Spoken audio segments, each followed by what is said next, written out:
So I published my investigation into Israeli Olympic athletes, footballers, football clubs, and I want to go through the article with you because I think you're going to find it rather informative and illuminating and enlightening. So it's titled "Meet Israel's Olympic Team, the IDF Soldiers Who Support Genocide." Now look, every Israeli soldier is, every Israeli footballer, every Israeli athlete is a soldier. You cannot join an Israeli national sports team without having been in the military first. You have a few exceptions, but they're rare.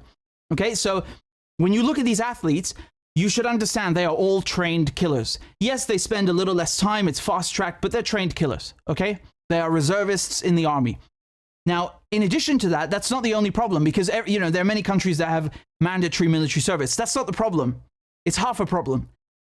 Look at the things they have said in the last months, okay? So this is the flag bearer for the Israeli team. He basically signed bombs that were about to be dropped on Gaza, okay? And now the Israelis are claiming he was never in the front lines. like as if that absolves him of this. So he's on the judo team. His teammate posted, Muki posted a video of the Israeli army raising an Israeli flag on Gaza beach after invading it. And he wrote, "Salute your heroes," okay? Very politically neutral. This is another one on the judo team. So he wrote that, he dedicates this medal to his best friends who fight with the best units in the IDF. I thought about you the whole competition. How cute, how quaint, how sweet. Here's another one on the judo team. And he was advertising Wingate Institute. So the Wingate Institute is a facility where Israeli athletes train. Okay, you have several Israeli sports teams, national sports teams based there. But guess what? This is not just a sports facility. It is an IDF fitness training base. So that shows you again how the Israelis mix their military with their athletic and Olympic careers. They don't distinguish between the two, okay? Here's the same guy taking a photo with Herzog, with the Israeli president, before going to the Paris Olympics. So another one posted, "I want to strengthen our dear soldiers at the borders," and the whole judo team visited the 102nd Air Force Squadron in March. Okay, so the whole men's judo team, the Olympic team, went to this Air Force base just a few months ago during the genocide. And the women's judo team did the same thing, but to another one. They went to the 402nd Battalion, which is near Gaza. Okay, so this video that I'm about to show you is really amazing. This is from 2021, and it's posted by the Israeli Defense Forces. And just look at the editing, okay?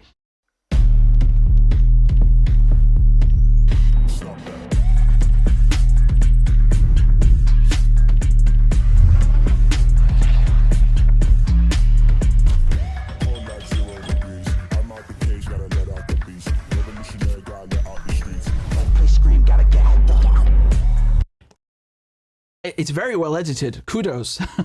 It's very well edited. But you see what they're doing. They're drawing Olympic rings here, okay?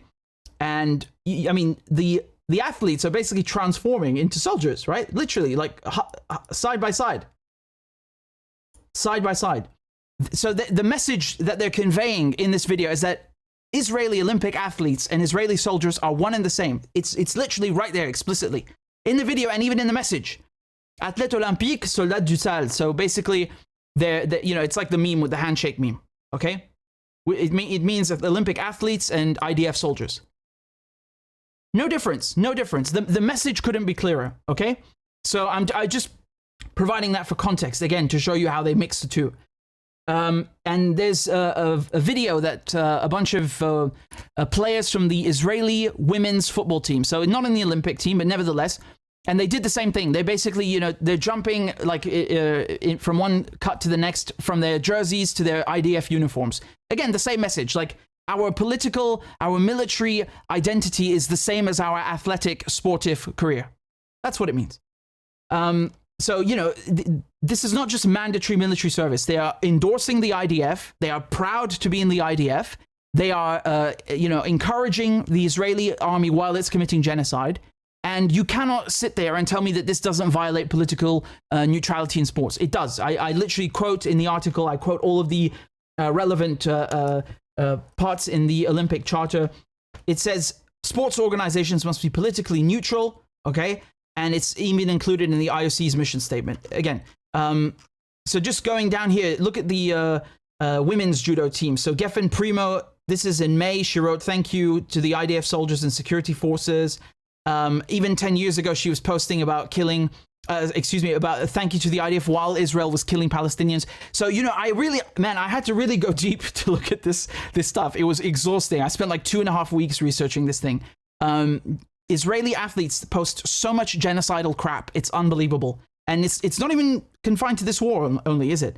You know, basically on the left, she's advocating ethnic cleansing by saying, why don't other countries take in refugees? What they want is they want to get rid of Palestinians. That's what they mean. They don't care about refugees. They create refugees. People in Gaza are already literally, most of them refugees. 70% of the people in Gaza are refugees because Israelis stole their homes, and now they want to make them refugees a third, fourth, fifth time. Anyway, here's another one on the judo team. So she recently wrote that her heart is with our, quote, heroic soldiers all along the way. Right, and she dedicated a medal to them.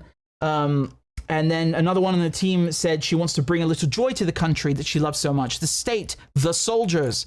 So you see, they're not just talking about like, oh, Israel or the kidnapped, explicitly saying the soldiers, the IDF. Another one said, I want to thank our army for fighting and risking their lives. Another one said, this is when she won something in Qatar. She said to the soldiers of the Israeli Defense Forces, and the state of Israel, and then she goes on IDF Army radio. So you have another one, Hershko is her name, and she's been dedicating a ton of her medals to someone who is also an Israeli athlete / soldier who died on October 7th.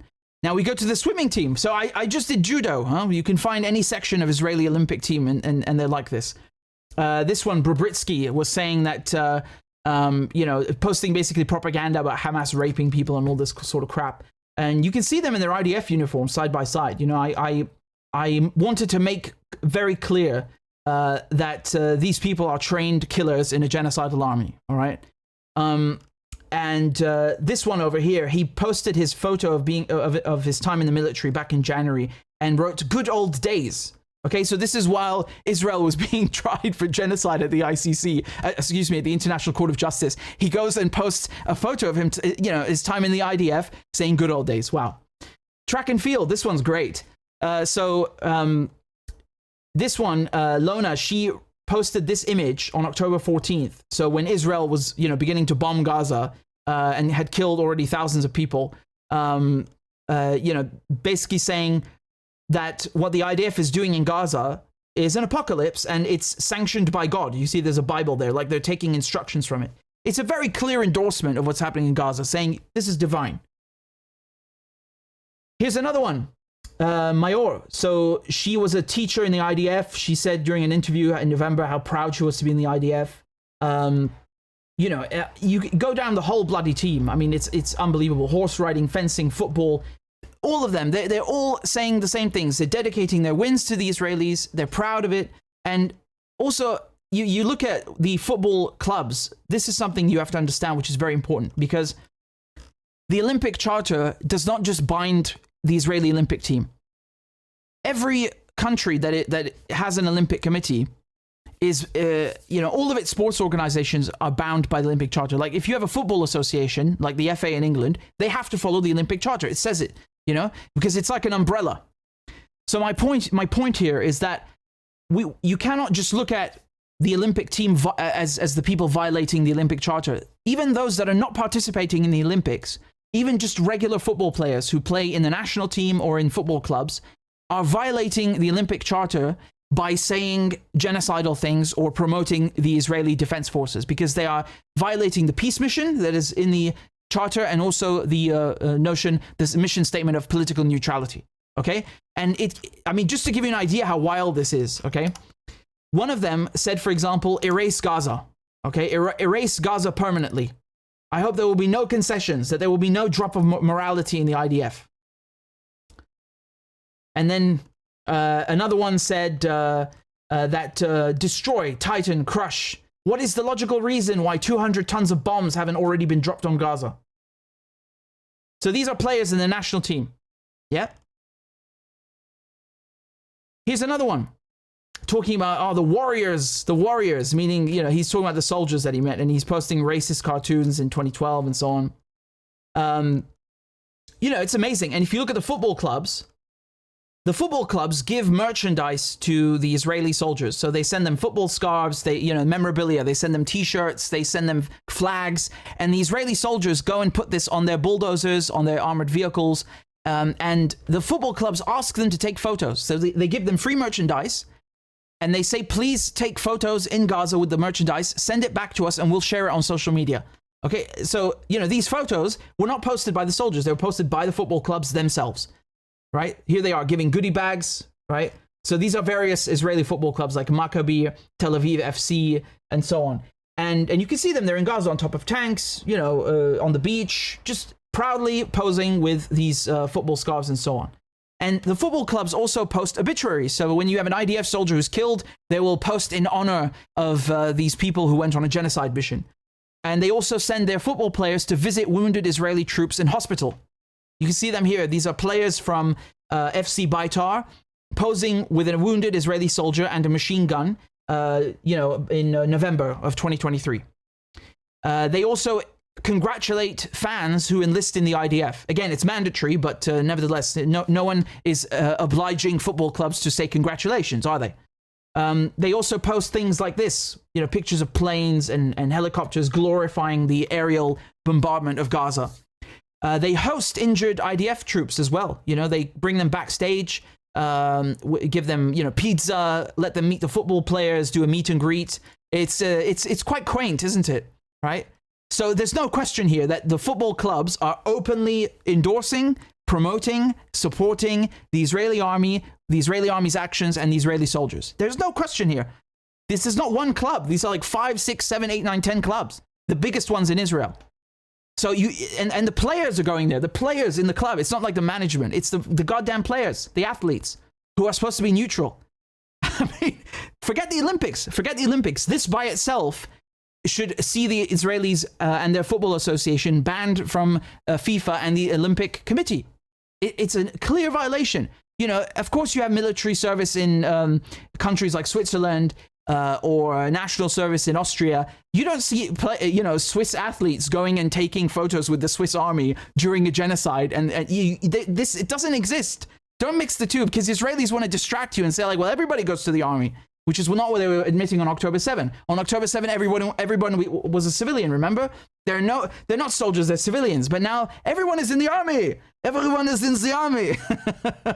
So this needs to be underscored. And in addition to that, look what they're doing to the Palestinians. It's not only the violations Israelis athletes have committed. The Israelis are murdering the Palestinians. They're preventing the Palestinians from competing by destroying all of their stadiums, their football pitches, killing referees, killing people on the national football team, Olympic coaches. I mean, they turned the Yarmouk Stadium into a concentration camp.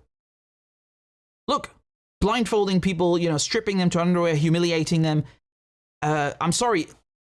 The Olympic Committee, as I say here, in the charter, it says that it has to, quote, to promote safe sport and the protection of athletes from all forms of harassment and abuse. Can you tell me how bulldozing a football stadium and turning it into a concentration camp is not abuse, or killing a FIFA referee, or killing footballers on the national team?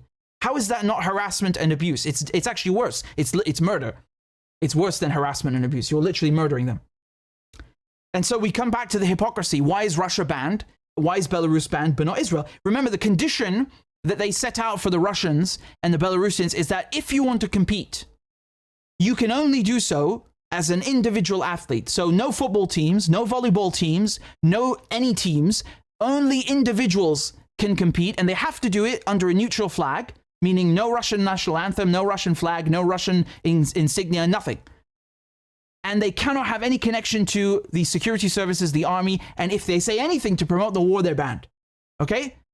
Why aren't the Israelis being held to that standard when the Israelis are killing more civilians, carrying out more destruction, are accused of genocide in the World Court, are filming their own war crimes, the athletes are participating in promoting the war effort? Jesus Christ. I mean, the Russian team, the Russian Olympic team, has no soldiers, as far as I know. Maybe one or two, I don't know, but certainly not the whole team. It's incomparable to the Israeli team, incomparable. I mean, the violations are bigger, they are more numerous, and they are worse on the Israeli side. So how can you impose these conditions on Russia and Belarus? And they took them 4 days to do it, 4 days. Remember, the war began on February 24th, 2022. On February 28th, 4 days later, they banned the Russian athletes. It's been 10 months in Gaza, 10 months. And what have the Israelis done? They've literally admitted this in the media. They got their diplomats, they got their legal advisors from the sports, culture, and tourism ministries, and the head of the Israeli army to work on sabotaging any effort to ban Israel from FIFA. Who the hell gets the head of the army to work on preventing a FIFA ban? I mean, these people are lunatics. Look at this disproportionality.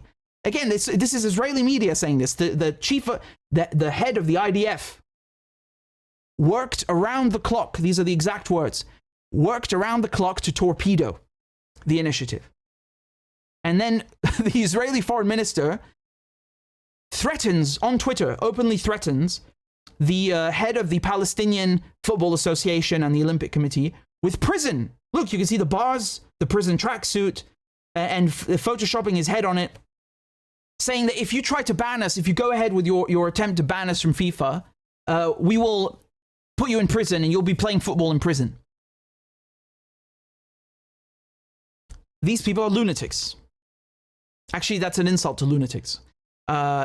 Just crazy, really crazy. Even the Israelis, they set up like an emergency committee, the one I was just telling you about with the head of the army and all this crap. And they had a WhatsApp group, and even they were stunned. They were stunned that the foreign minister had posted something like this. So a senior Israeli sports lawyer, fuming, wrote, quote, "Friends from the Foreign Office, just tell us it's not real. It came from the minister's spokesperson, I pray." Unbelievable. It's a colossal scandal in a childhood post, a childish post, I think they mean, that can't come at the hands of any minister, certainly not the foreign minister. It's true. Honestly, when I read these messages, it's so funny.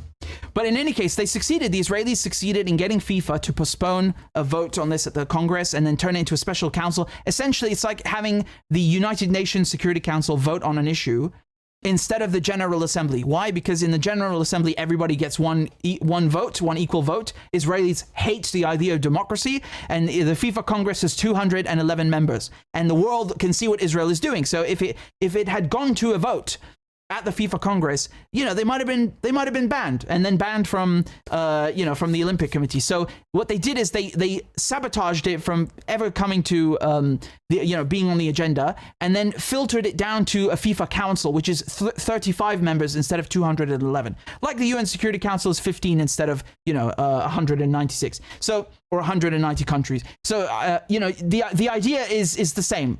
Let's get fewer actors to decide on this issue, and then it's easier for us to sabotage and tackle it and lobby them into giving us a pass. And then at the last minute, they cancel the meeting. So even after getting it to go to a FIFA council, they cancelled it, and that was just before the Olympics started. So they saved their team being embarrassed or sent home like the Russians were at the Paralympics. It's incredible the amount of violations. It's a mountain of evidence that I've accumulated here, a mountain of evidence. And even if you look at, forget the genocide for a second, forget the genocide. Just look at the West Bank, okay? In the West Bank, you have these Israeli football clubs, like some of them that I was just showing to you now, who are based in, what is the occupied West Bank, which is Palestine. You're not allowed to do that. If you look at the FIFA regulations, they state very clearly that you cannot put your football clubs on the territory of another football association, okay? The English Football Association, the FA, cannot go and put, Manchester United on French soil or on German soil. Do you understand? It's the same thing. You can't have Israeli clubs on Palestinian soil. The whole world recognizes the West Bank as Palestinian soil. And yet the Israelis don't care. They have hundreds of thousands of illegal settlers. They have a military occupation. And of course, they put their football clubs. So you could have banned the Israelis from FIFA and the Olympic Committee just for that alone. And that's been going on for decades. But of course, nothing was done. So you see the level of manipulation that's going on here is astonishing. The level of support for the IDF. This goes beyond mandatory military service. This is a society, a militarized, genocidal society that endorses violence, that embraces colonialism. And by the way, speaking of colonialism, shall I go through the list of the athletes? Because while I was researching all of these athletes and you know, combing through their pro-genocide statements, I started to realize something. Their names don't sound very Middle Eastern, do they? We've got people like Goldberg, Semberg, Turgeman, Friedman, Silbermann, Blumann, Gandelmann, Salzmann, Feingold, Einhorn, Freilich, Gafinowitz, Yakovlev, Bakanov, Atamanov, Dolgopiat, Hershko, Bobritsky, Loktev, Nelson Levy, Bond, Paritsky. Do these names sound Middle Eastern to you? They sound German to me. They sound Polish. They sound Russian. They sound Ukrainian. Definitely not Middle Eastern, unless Russia was suddenly, you know, transposed in the Levant, and I didn't hear about it. These people are colonizers, and I also realized what nationalities are in the team. Do you know what nationalities they have? They've got Russian, they've got Ukrainian, Polish, American, Australian, Romanian, Danish, Ethiopian, Italian, Portuguese, French, and on and on and on. So so these are not necessarily the passports that exist in the team, but, you know, people whose parents are either Russian or Ukrainian, or they were born in Ukraine, or they have Ukrainian citizenship. So basically, they're not from the Middle East, okay? They're not from the Middle East. They're colonizers. So, you know, I found like maybe 5 Semites. You know, like one of the athletes here. She's Iranian, Iraqi, Jewish, okay? So she's Semitic, obviously. 1 second, here she is, okay? Traori. She's Semitic. She looks Semitic. She is Semitic. She's Iranian, Iraqi. Okay?